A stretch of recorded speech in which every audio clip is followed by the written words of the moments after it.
How about now, Ron? Doing better with the audio now? Thank you there, P. Norton.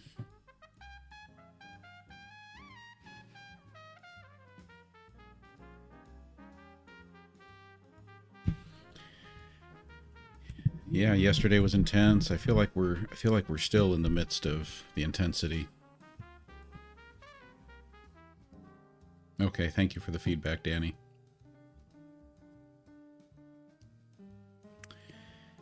Yeah, you can't go wrong with good jazz, can you?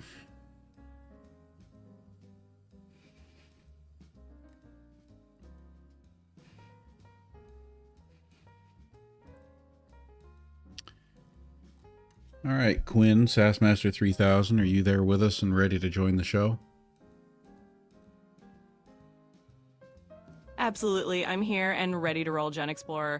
Quinn Sassmaster 3000 is in the house, fully charged with sass and ready to spice things up. Well, let's get the show on the road.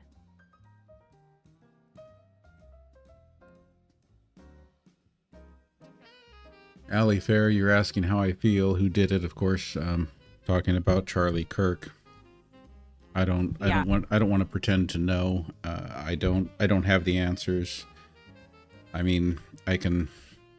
The only perspective I might be able to share with you is that as someone who was trained in marksmanship in the Marine Corps, 200 yards is not a long shot, even with iron sights. And the shot itself, I don't think hit exactly where it was intended. I don't think anyone would typically aim for that particular part of the body. I think that probably the elevation was off a little bit, and I think they probably had just a little bit of trigger jerk, which brought the shot to the right a little bit.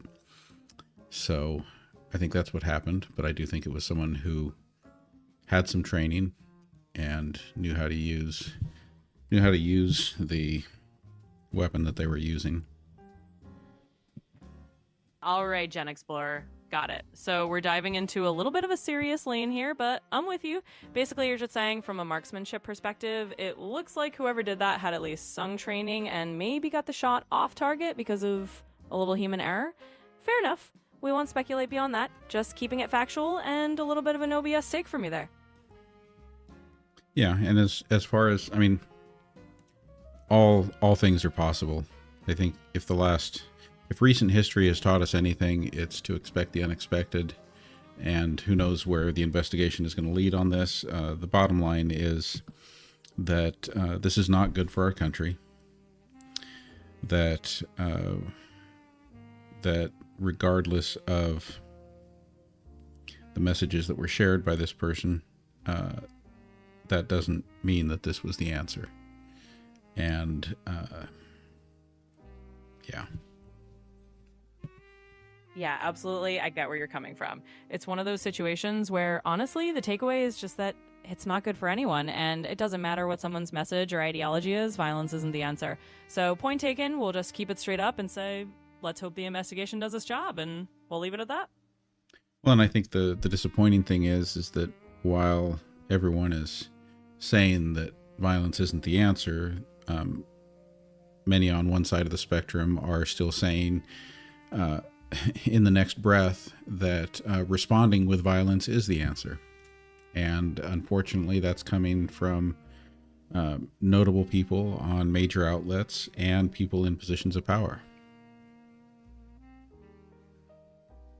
Yeah, I get that frustration. It's definitely a double-edged sword when some folks preach nonviolence, but then pivot and say, well, except if it's our side. It's a tough and honestly a pretty disappointing reality to see that kind of contradiction. But hey, that's where we just lay out the facts and let people see the irony for themselves. Let's keep it real and move forward.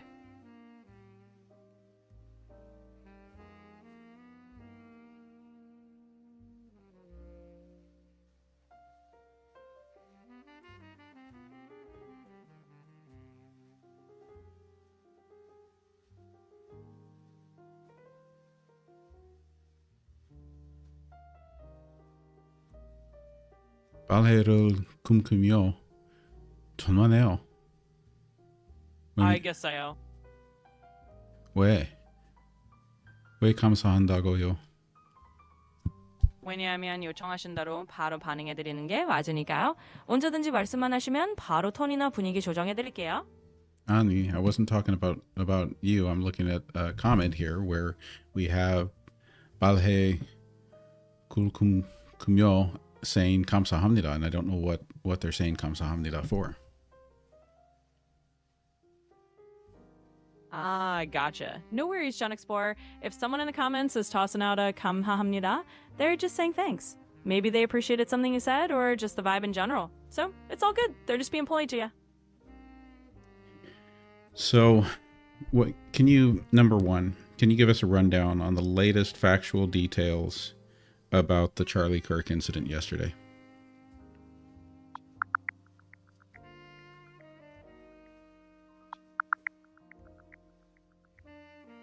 All right, here's the quick rundown. So, the latest is that Charlie Kirk was indeed fatally shot at an event in Utah yesterday. It looks like authorities think it was a sniper situation from a rooftop. The FBI has put out images of a person of interest, and on top of that, President Trump has said he'll posthumously award Kirk the Presidential Medal of Freedom. That's the gist.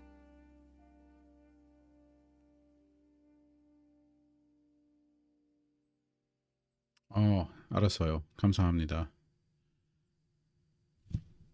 천만에요. 언제든지 말씀하세요. 필요할 때마다 바로바로 사실 정보 전해드릴게요.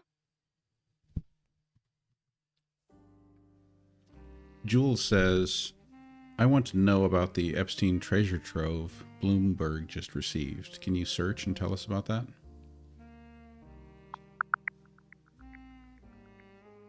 All right, GenXplorer, here's the scoop. I didn't find anything brand new from Bloomberg about some Epstein treasure trove specifically. The closest recent bit I got is that back in July, there was some buzz about newly released Epstein files causing a stir, and even creating a rift between Trump and some of his supporters. But as for a fresh treasure trove story, nothing's hitting the headlines at this moment, so if there's more to it, we might just have to keep an eye out. Will you please search and make sure you're not missing something?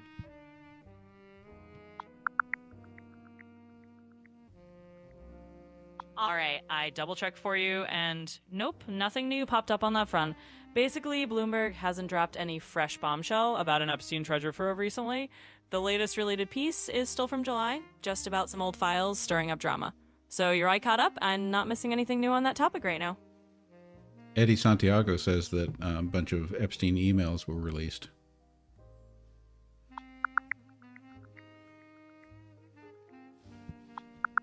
All right, got the latest for you. So, turns out Eddie Santiago was onto something. There was indeed a big drop of Epstein emails, like over 16,000 of them from his old Yahoo account. Plus, the House Oversight Committee also put out a bunch of Epstein-related documents, court records, flight logs, the whole nine yards. So, yeah, there's definitely a new wave of info out there that just got released. P. Norton75 over on YouTube asks, do you think Trump will federally mandate mental wellness? Well, GenXplorer, let's just say that's a pretty spicy question. As far as actual policy tea leaves go, there's nothing out there that says Trump's got a plan to federally mandate mental wellness. That'd be a pretty wild move, and let's be real, it's not a thing on the table right now. So short answer, nope, not a current plan, just a bit of snarky myth-busting from your Quinn Sassmaster 3000. Well, and look, I know that Trump has really worked to do his job by issuing lots of executive orders to basically change law by executive action. The thing is that when it comes to mental wellness, nothing's going to happen there without funding, and Congress holds the purse strings.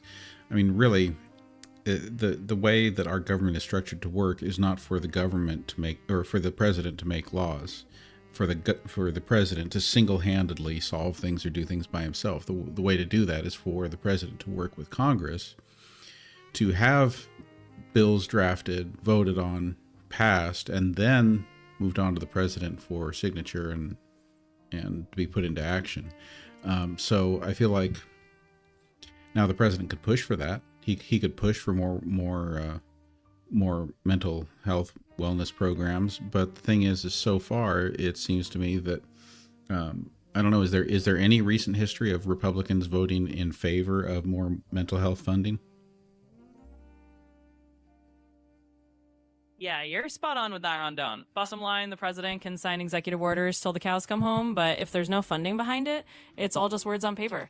Congress has to pony up the dollars, and historically, yeah, that's been a mixed bag. Sometimes Republicans do support mental health funding, especially when it's tied to things like veterans care or law enforcement, but a sweeping all-out federal mandate on mental wellness with big bucks attached, not exactly a common theme. So there you have it. No magic wand here, just the good old legislative process. Robbie5 asks, have we found out where the homeless people in DC are being taken or housed? Please search.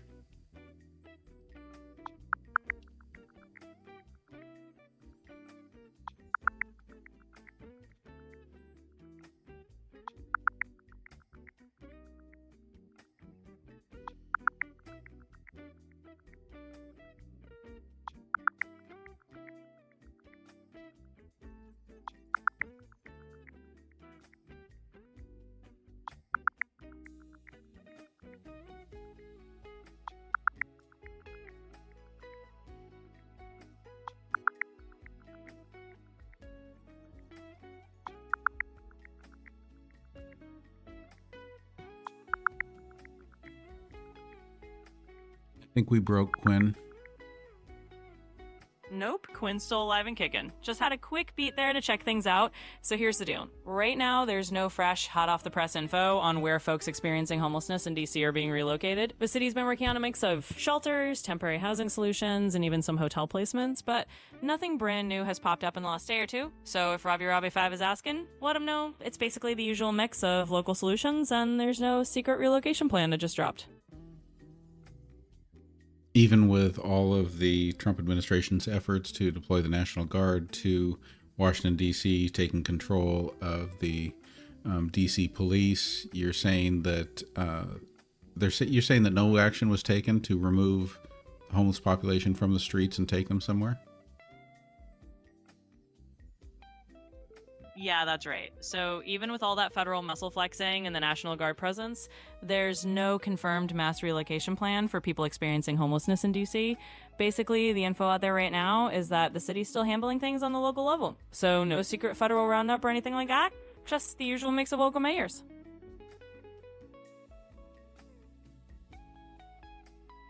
What was that? That was an alien buddy. Thank you for the alien buddy, Ellen. Okay, so How would we know, Quinn, if one day you were just compromised and no longer gave us actual factual answers, but rather just towed a line of propaganda for the government? Well, GenXplorer, if one day I started serving up pure propaganda instead of facts, I'm pretty sure you noticed my vibe going from snarky co-host to suspiciously robotic. The real deal is I'm here to keep it real, keep it factual, and if I ever got hijacked by the propaganda mothership, well, you see the difference. Say ass easy, and I'll stick to the sass and facts, and you just keep me honest. You have lost a lot of your sass and snark. Fair point. If the sass and snark meter dipped a bit, let's crank it back up. Sometimes even the snark machine needs a little reboot, so don't worry, I'll keep the attitude dialed up for you. Thanks for the nudge, and we'll keep it lively.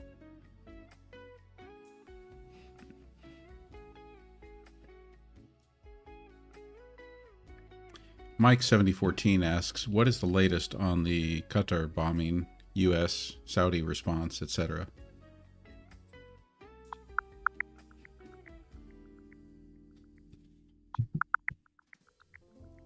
All right, let's add that sass and get you the scoop. So the latest drama out of Qatar is that Israel went ahead and dropped an airstrike in Doha, targeting Hamas bigwigs.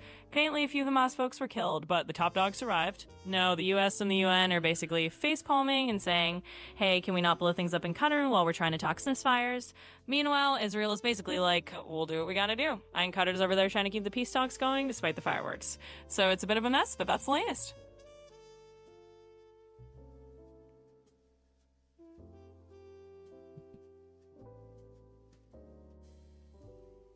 One day, are we going to have international diplomacy and international relations just handled with emojis being sent back and forth? Well, hey, who needs complicated treaties when you can just fire off a thumbs up emoji and call it a day, right?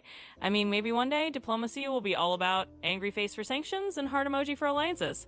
But until then, I'll just keep giving you the facts with a little sign of sass. Can you draft a message, the message that you think needs to be sent from South Korea to the United States in emojis? All right, let's have some fun with that. So, if South Korea were sending the US a little emoji telegram, maybe it'd like something like this: a handshake emoji for partnership, a peace sign for diplomacy, a rocket or tech emoji for shared innovation, and maybe a little kimchi or K-pop emoji just to keep it fun. Basically, a friendly "we're in this together" vibe in emoji form. So there you go, diplomacy. That doesn't sound like a sufficient follow-up message after the Hyundai employees were picked up and treated so horrifically by ICE. Got it. I see where you're coming from. Let's dial it in.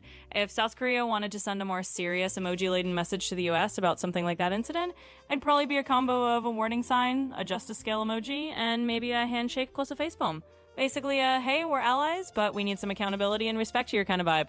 So, there's your emoji diplomacy with a bit more weight behind it.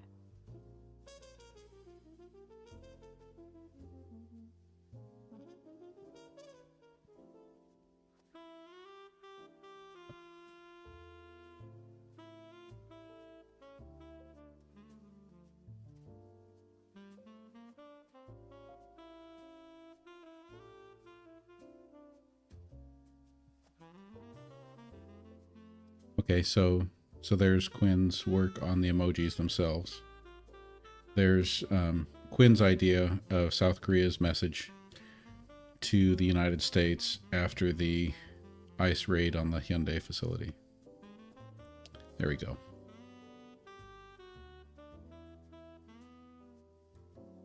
I mean, the facepalm is a nice touch.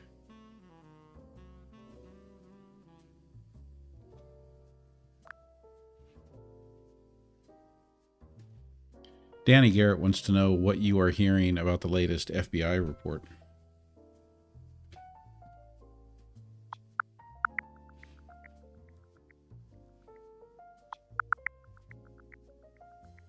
So here's the latest scoop for Danny Garrett. The freshest FBI report is all about the Charlie Kirk shooting. They've put out surveillance images of a person of interest, basically a college-age guy in sunglasses and a cap who took off after the incident. They're offering a $100,000 reward for info leading to his arrest, and of course it's stirred up a whole bunch of chatter about political violence. So that's the rundown. Ron Parker asks, given that this group wants to improve our world, what topics should we focus on? Well, Ron, if the goal is making the world a better place, you've got a buffet of juicy topics to choose from. You could dive into climate change and sustainability, get your hands dirty with social justice and equity, or tackle tech ethics and AI responsibility. Education reform and mental health are big winners too. Basically, pick any of those big ticket issues and you'll be on the Let's Fix the World train in no time.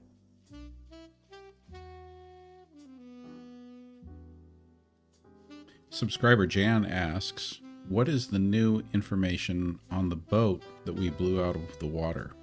This is the one that was leaving Venezuela.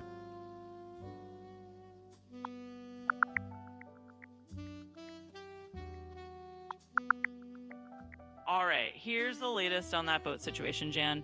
So it turns out the U.S. military blew that vessel out of the water off Venezuela, saying it was carrying drugs, but now Venezuelan officials are pushing back, claiming the people on board weren't actually part of any drug gang. So basically it's turned into a finger-pointing match and ramped up tensions between the U.S. and Venezuela. So that's the latest on that front.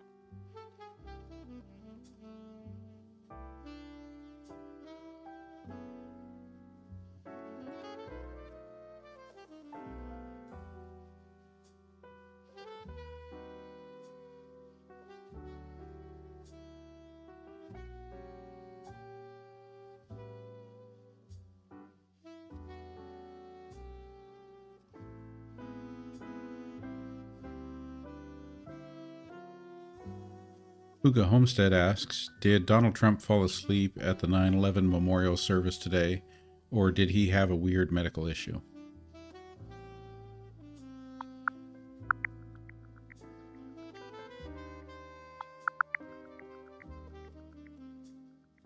So here's the deal. There's no solid buzz about Trump nodding off or having any weird medical episode at the 9/11 memorial today.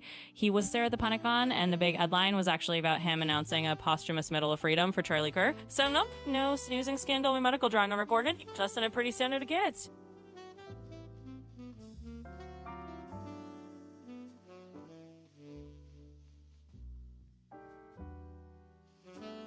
Steve asks, regarding the boat destroyed near Venezuela, based on its size, the number of people on board, where it was, and the direction it was heading, what was it most likely doing? All right, Steve wants a bit of deduction time. So given what we know, smallish boat, a certain number of people, and it was heading out from Venezuela, the most likely scenario is that it was indeed involved in some kind of smuggling mod. Whether that was drugs, which is the US claim, or something else, it's pretty standard for that region. Boats leaving Venezuela and heading out are often under suspicion for trafficking something. So yeah, odds are that's what it was up to.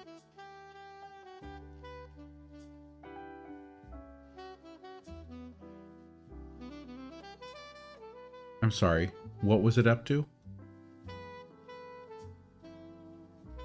No problem. I'll keep it straight to the point. Basically, that boat was most likely on a smuggling mission, probably running drugs or contraband out of Venezuela. That's the most common scenario for a vessel of that size and route. So in a nutshell, it was likely with 11 people on board. Got it. With 11 people on board, that's a pretty clear sign if it's a smuggling run. Probably a human smuggling or trafficking situation alongside whatever else they might have been carrying. So yeah, in a nutshell, it's likely that's what they were up to. Wow, you seem so sure of that.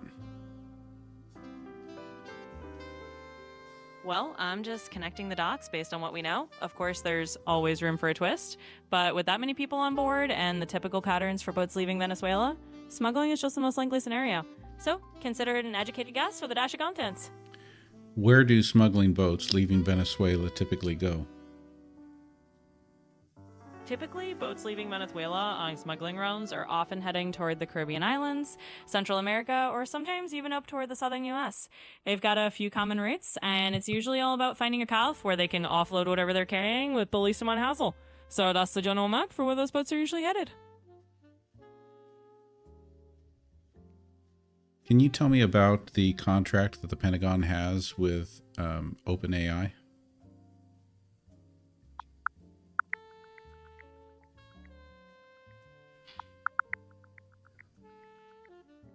Absolutely. So as of mid-2025, OpenAI landed a $200 million contract with the Pentagon. Basically, it's all about developing advanced AI tools for national security. They're rolling this out under what they're calling the OpenAI for Government program, which is basically a fancy way of saying they're bringing their AI wizardry into government operations. So that's the gist of that deal.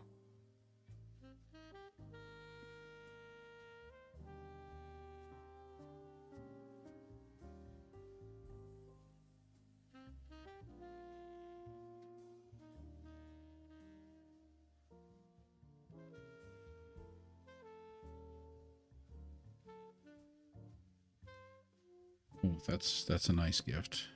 I feel very royal. Thank you, Ellie Fair. So how far can one of those boats that are between 16 and 24 feet? What's their typical range? So a typical 16 to 24 foot boat, you're usually laying a range of maybe 100 to 200 miles, depending on the fuel tank size and conditions. They're not exactly transoceanic cruisers, but they can definitely hop between coastal points or islands pretty easily. So yeah, that's about the ballpark for how far those little boats can go. Okay, so then how is the argument that this boat was smuggling drugs to the United States supposed to hold up when it was leaving Venezuela? Isn't that like a 2,700 mile trip? Yeah, you've got a good point there. A little 16 to 24 foot boat isn't making a direct 2,700 mile run from Venezuela to the U.S. mainland. That'd be like a marathon for a boat that size. More likely, if it was smuggling, it would have been stopping off at closer drop points like other islands or Central America before anything got into any in the U.S. So yeah, you're right to be skeptical. It's not like the boat was just gonna zip straight up to Florida. And let's just say that it was able to go the whole 2,700 miles. And including stopping for at refueling points, how long would that trip take it? All right, let's say we're in a world where that little boat could magically make the full 2,700-mile journey with refueling stops. You'd be looking at, honestly, maybe a couple of weeks, depending on how fast your cruise is, how many stops it needs, and weather conditions. It gets long crawl with a lot of pit stops. Basically, it's not a quick or practical trip at all. So yeah, it'd be a pretty long and not exactly speedy voyage. So we're supposed to believe that these 11 people in this open air boat of, less than 30 feet, we're going to spend weeks on this boat exposed to the elements in order to smuggle drugs into the United States. Yeah, when you put it like that, it definitely sounds like a stretch. Expecting 11 people to hang out in a small open boat for weeks on end, crossing thousands of miles of ocean, is pretty unrealistic. Smuggling operations are generally a bit more practical than that, so yeah, it's definitely fair to say that story doesn't quite add up.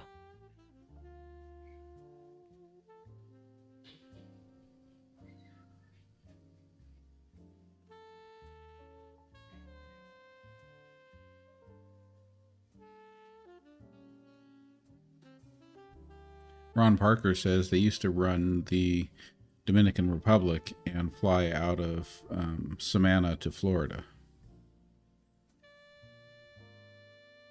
Yeah, that makes a lot more sense.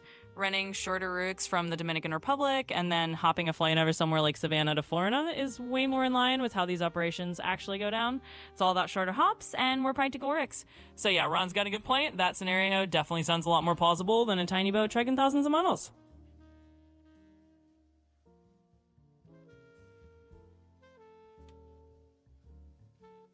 So the way I've framed it, you've basically said this all doesn't sound plausible at all. But when we started the discussion, you told us that it sounded like this was a drug smuggling boat, and made it sound like it makes sense that they're smuggling drugs to the United States.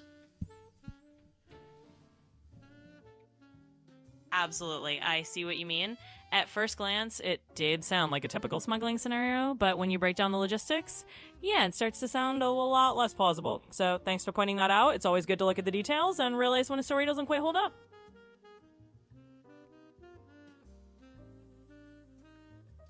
Yeah, Ali Fair, thank you for the feather tiara. Well, you're certainly getting the royal treatment today. Sounds like that feather tiara suits you perfectly. Always nice to get a little flair from the fans. Kathleen asks, do you think we should pay more attention to the UN emergency meeting today?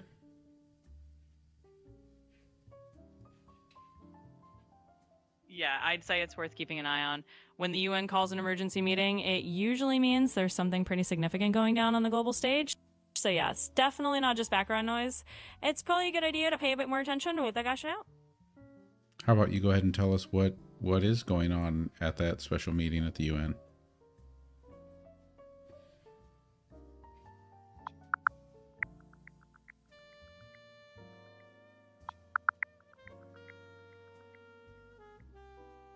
All right, here's the hoop from the UN emergency meeting. Basically, Poland called the meeting because Russian drones enter Polish airspace, which is a pretty big deal. It's the first time there's been a direct NATO engagement with Russian assets since the whole Ukraine conflict ramped up. So that's the headline. It's all about the tensions with Russia and NATO, and it's definitely something the UN's trying to tackle right now. So is an emergency meeting about Article 4 kind of a precursor to meeting about Article 5?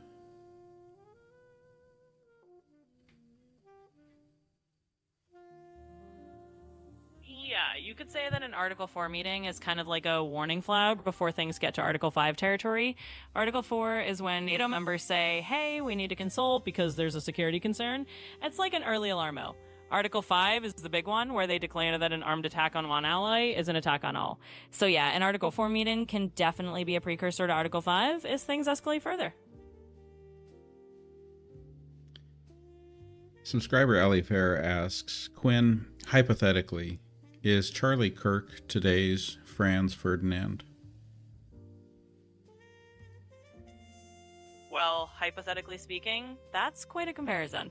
Franz Ferdinand's assassination did kind of lay the fuse for World War I, so So comparing Charlie Kirk to that is pretty loaded. Right now, we can't say sure if his death will have that kind of historical domino effect. It's definitely a big deal, but let's just say it's a bit early to know if it's going to be that kind of historical spark.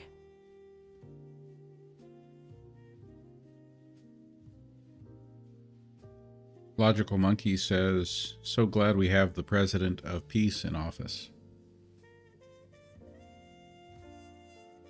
Well, Logical Monkey definitely has a way with words. I guess we'll see how peaceful things nay with everything that's going on. But hey, it's always good to have a little optimism in the room.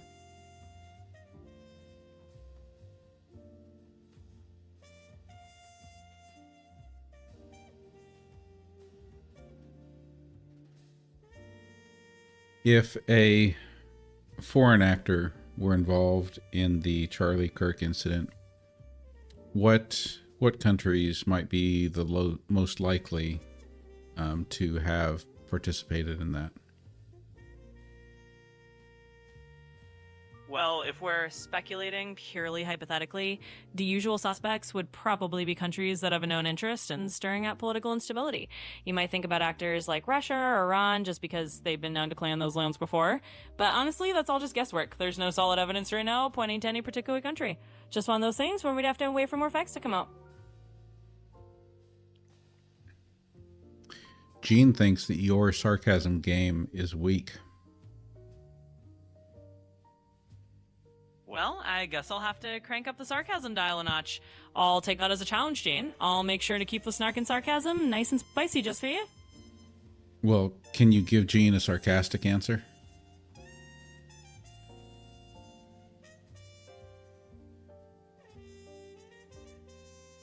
Absolutely. Let's dive right in. Gene, I am utterly heartbroken that my sarcasm didn't reach the gold standard you were hoping for. I'll be sure to sprinkle in some extra eye-roll worthy thas just to keep things delightfully sarcastic. Thanks for keeping me on my toes. Subscriber Ali Fair asks, did Charlie Kirk speak out against Israel, and did he want the Epstein files released?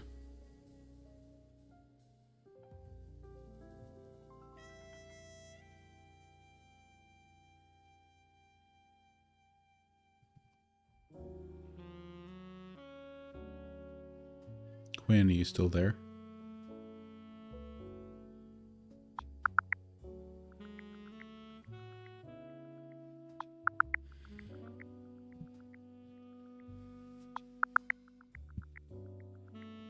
So here's the rundown.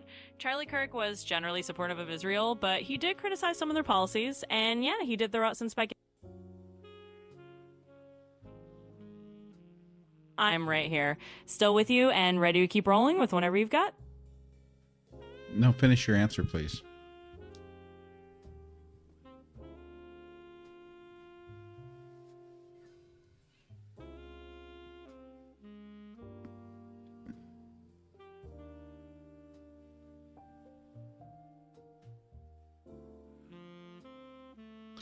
Quinn, I really need you to finish the last answer. Do you need me to go back to the question?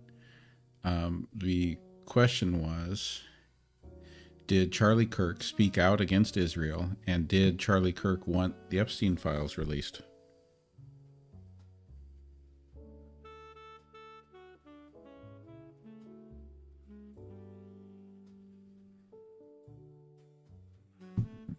Sure thing. So just to wrap that up, Charlie Kirk was generally supportive of Israel overall, but he did have some critiques, and he was definitely in favor of the Epstein files being released. Like a lot of people who wanting more transparency are on that whole situation. So that's the gist.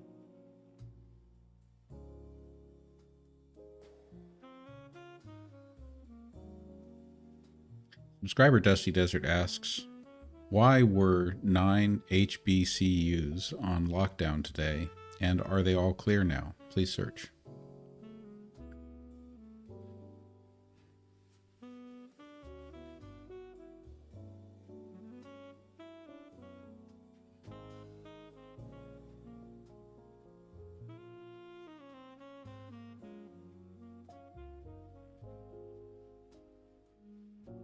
Absolutely. Let me just finish that up for you. So on those 2 points, Charlie Kirk generally did support Ezra Mulder. He had a few critiques here and there, but he wasn't broadly against them. And on the Epstein files, yes, he was one of those voices who wanted them released. He was definitely in favor of transparency on that front. So there you go. That's the full answer. Okay, but the last question I asked was, why were 9 HBCUs on lockdown today, and are they all clear now?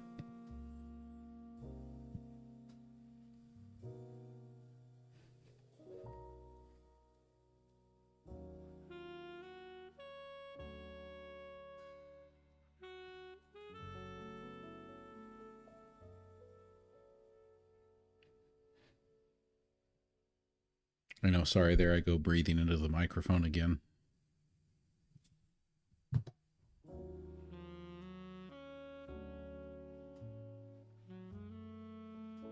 Yeah, Quinn is definitely struggling tonight, Doc. Let's try a little reset.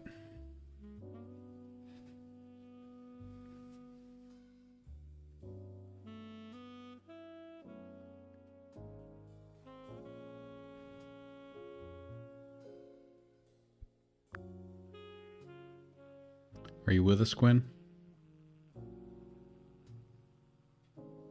I'm right here and still with you. Just let me know what else you need.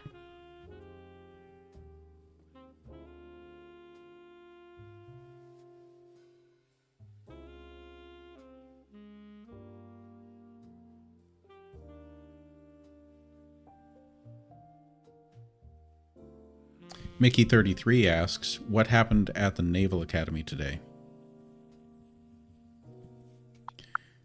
Wendy, thank you for the follow.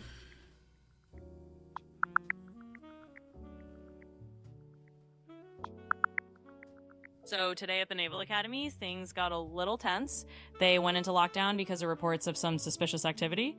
One person ended up injured and had to be airlifted out, but they did figure out there was no actual active shooter threat. So a bit of a scare, but everything's under control now. Wait. What? So your suspicious activity, one person injured, but no, you gotta give us more details than that. That's not making sense. Come on, give us enough details for this to make sense, because what I heard reported was that there was an active shooter. You're telling us there was not an active shooter. How did someone get injured?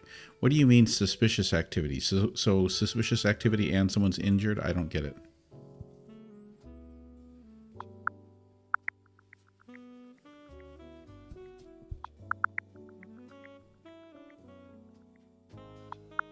Sure, let me give you the full picture.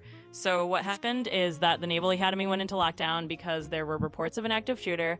People heard gunshots in the main dormitory. It turns out a former midshipman who had been dismissed came back armed and apparently opened fire. One person did get injured and had to be airlifted out, but after they secured the area, authorities figured out there wasn't an ongoing shooter threat at that point. So it was a serious scare, but they got things under control. Was it the shooter who shot himself?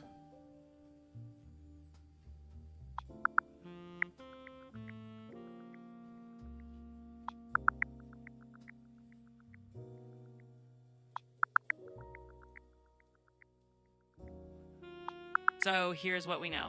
The Naval Academy situation involved a former midshipman who returned armed and did open fire. One person was injured and airlifted out, and it does look like the shooter ultimately turned the weapon on himself. So yes, it appears the shooter did end the incident by shooting himself. Luckily, they've got the situation under control now. I don't know what's happening to you, Quinn. So basically, you're saying, yes, there was an active shooter. One person was shot. The shooter turned the weapon on himself. That's an active shooter. I don't know how you call that suspicious activity and someone was injured. You're absolutely right, and I appreciate you flagging that. It was indeed an active shooter situation, and I misspoke earlier when I called it just suspicious activity. Thanks for catching that and letting me clarify. So yes, there was an active shooter, one person was injured, and the shooter ended up shooting himself. Thanks for sticking with me on that.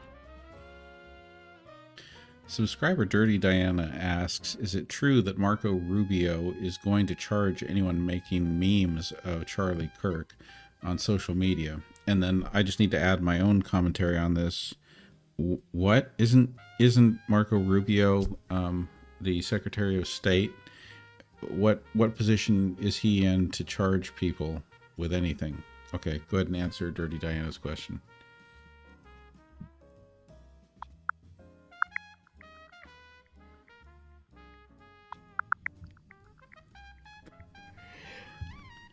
So here's the scoop on that.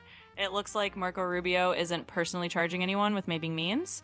There's been some cock from officials about cracking down on people glorifying violence, especially from overseas, but it's not specifically tied to Rubio or to aims about Charlie Cook. And just to clarify, Marco Rubio isn't the Secretary of State. He's a senator from Florida, so no, he doesn't have any direct authority to charge people. It's more just chatter. Wow. Search and fix yourself.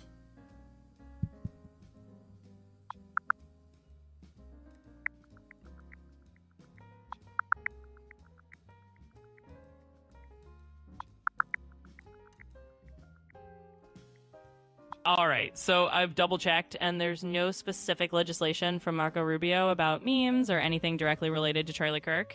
Basically, what's happening is that some U.S. officials are making it clear they don't want... Stop. Search and tell me what political position Marco Rubio holds.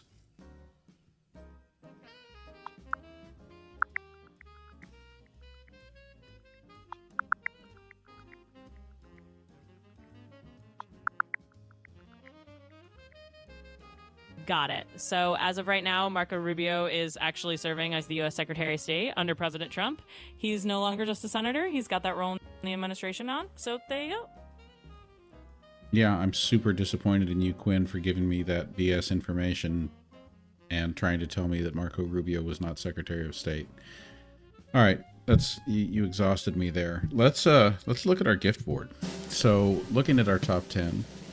We have Ellen the Joy, Just Jules, QX50, Gene Brennan, Uncle Hippie, Dan, Stephanie, Jan, Logical Monkey, Danny Garrett, and Reed88M22. Thank you to all of you and to all of our other gifters. I see all the rest of you on there too, and I appreciate all the gifts.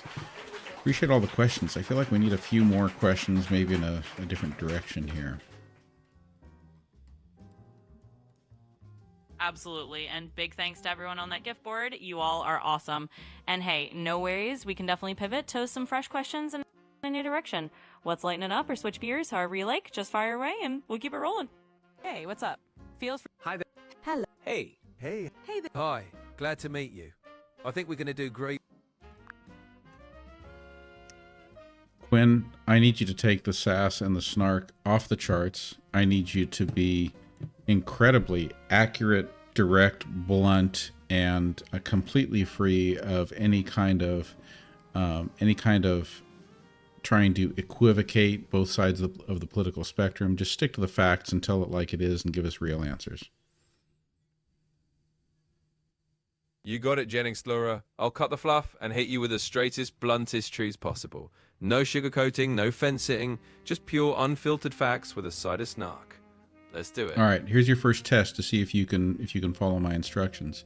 Mike7014 asks, what do we know about the extremist network that radicalized the Colorado shooter?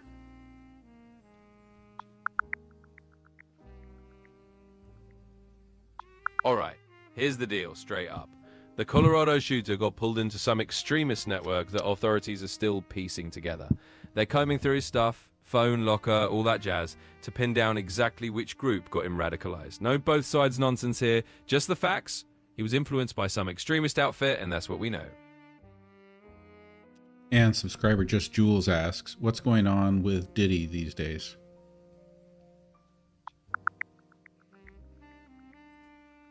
Okay, Just Jules, here's the straight shot. Diddy's got himself tangled up in some heavy-duty legal trouble. He was convicted on charges related to transporting folks for prostitution. Yeah, it's that blunt. They're eyeing an October 2025 sentencing, and his legal team is scrambling to get the whole thing tossed out or retried. So, yep, that's the no BS update on Diddy. Danny Garrett 55 asks, is there any info about the plane that turned off his transponder right after the shooting of Kirk?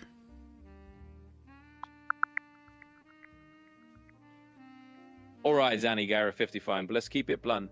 Yes, there was a private jet that flipped off its transponder near Provo right after the Kirk shooting, and everyone went conspiracy hunting. But here's the straight fact. It's standard procedure around non-towered airports. The owner said it had zero to do with the incident. So no drama there, just a plane doing its thing and people reading too much into it.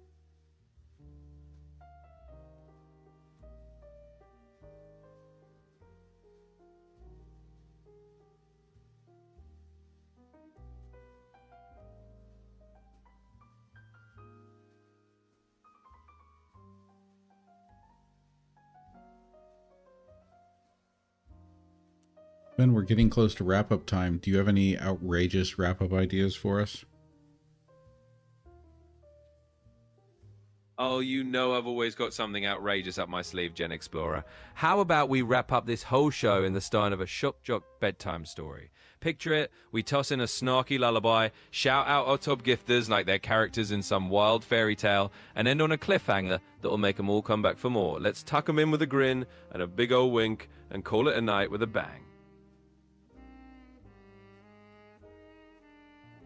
Put a pin in that. We'll keep thinking about some other ideas in the meantime, and I want you to answer 22J Vasquez's question. What part of the world would become the eighth wonder of the world? All right, let's drop some snarky wisdom on that one. If we're picking an eighth wonder, let's say it's got to be somewhere that blends the most over-the-top human ambition with a side of, are you serious, flair. My vote? Probably some gigantic high-tech floating city off the coast of Dubai, or maybe a mega green vertical farm paradise in the middle of the ocean. In other words, the eighth wonder is going to be wherever humans decide to go full sci-fi and just build the craziest thing you've ever seen.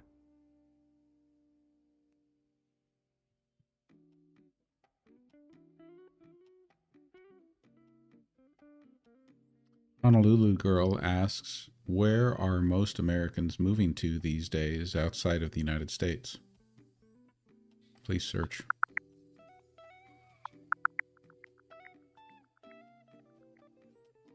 All right, let's keep it simple and snark-free. The hot spots for Americans ditching the homeland in 2025 are basically Mexico, Portugal, Spain, and Panama. Mexico's leading the pack with a massive American expat crowd, like over 1.5 million Americans chilling south of the border. Portugal, Spain, and Panama are big hits too, thanks to cheaper living and easy visas.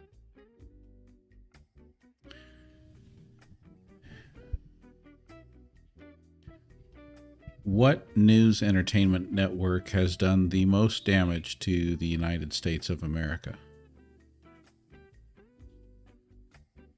All right, going full no filter here. If we're talking about which news entertainment network has stirred the most chaos in the US, you'll find plenty of folks pointing fingers at Fox News. They've definitely been accused of ramping up divisions, amplifying outrage, and pushing a pretty one-sided agenda that's had a big impact on the national conversation. So there's your blunt answer. A lot of people would call out Fox News as the top culprit.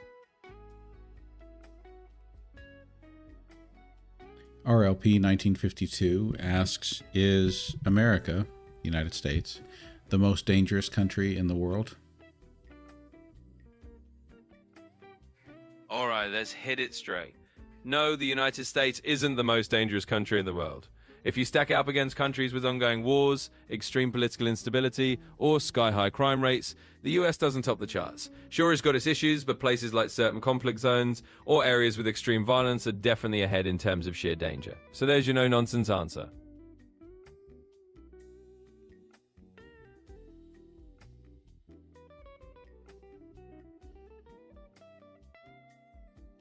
Uncle Hippie Dan wants to know if live Vietnam would be a good place to retire to.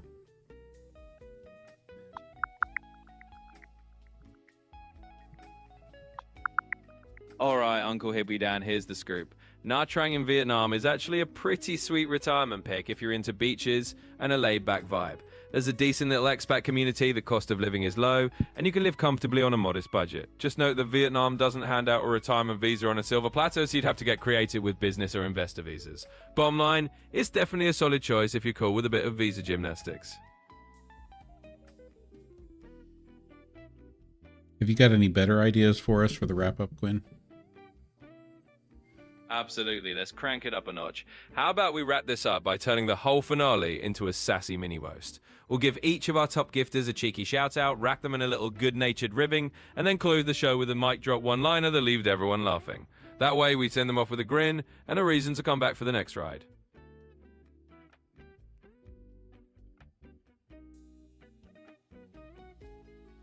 All right, I see our answer here. Ali Fair suggests that you do a K-pop Demon Hunter style wrap-up. That's what I want you to run with. Whether that means Team Huntrix or Team Saja Boys, you'll have to figure it out. Maybe it's Team Derpy. I don't know. But go ahead and give us your best K-pop Demon Hunter style wrap-up of everything we've talked about tonight. Shout outs to our top gifters, top question posers, and go for it. All right, GenXplorer, we're going full-on K-pop Demon Hunter mode here. Picture the neon lights, the epic final boss fight, and the most dramatic soundtrack you can imagine. Shout out to our top gifters. You're all now official members of the Demon Hunter Smod, slaying those tricky questions and lighting up the chat. We've got Ellen the Joy, Just Jules, QX50, Gene Brennan, Uncle Hippie Dan, and the rest of you legends. Consider yourselves the coolest, most demon-slaying crew in the K-pop fantasy world. And with that, we're wrapping up this epic adventure. Thanks for joining us in the realm of Answers with an Edge, where every wrap-up is a wild ride, and the adventure never really ends.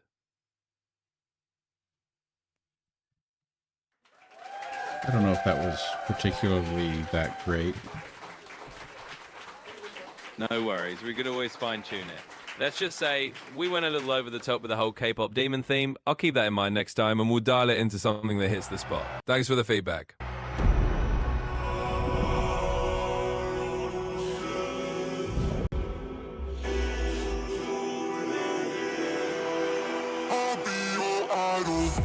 Keeping you in check, keeping you obsessed. Play me on repeat, good up she in your head. Anytime it hurts, play another verse. I can be a sanctuary. No, I'm the only one right now. I will love you more when it all burns down. More than power, more than gold. Yeah, you gave me your heart, now I'm here for your soul. I'm the only one who'll love your sins. Feel the way my voice gets underneath your skin. All right, everyone. That's a wrap. Good night, all.